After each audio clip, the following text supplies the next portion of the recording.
சொல்லுங்க, கர்த்தருடைய நாமத்துக்கு மகிமை உண்டாவதாக. எல்லாரும் எப்படி இருக்கீங்க? சந்தோஷமா இருக்கீங்களா? இந்த நாள்ல வேர்ட் ஆஃப் கைடன்ஸ் என்னங்கிறத வாசிக்க கேட்கலாமா? ஆதியாகமம் 26ஆம் அதிகாரம் 24ஆம் வசனம்.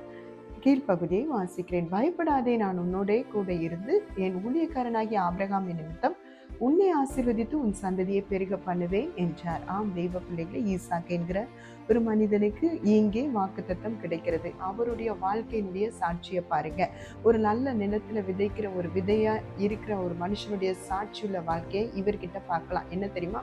முதல்ல பேசர்பா என்கிற இடத்துல ஆண்டவருக்கு பலிபீடத்தை கட்டுறாருங்க. ரெண்டாவது பாத்தீங்கன்னா, அவர் குடும்பத்துக்குன்னு கூடாரம் போடுறார். ஒரு கட்டுப்பாடான ஒரு வாழ்க்கையை குறிக்குது. மூணாவது பாத்தீங்கன்னா, ஜனங்களுக்குன்னு துறவை தூண்டுறார். இப்படி 30, 60, 100ஆக அழகா ஸ்டெப் பை ஸ்டெப் சாட்சியா வாழ்ற ஒரு மனிதனை நீங்க இங்க பார்க்க முடியும். எடுத்த எடுப்புலே நம்ம மத்தவங்களுக்கு சாட்சியா போக முடியாது. முதல்ல ஸ்டெப், கர்த்தருக்கு பலிபீடம் கட்டணும். ரெண்டாவது உங்க குடும்பத்துக்கு கூடாரத்தை போடுங்க. மூணாவது தான் ஜனங்களுக்கு நம்ம ஆசீர்வாதமா இருக்க முடியும். கர்த்தர் தாமே உங்களை ஆசீர்வதிப்பார். God bless you.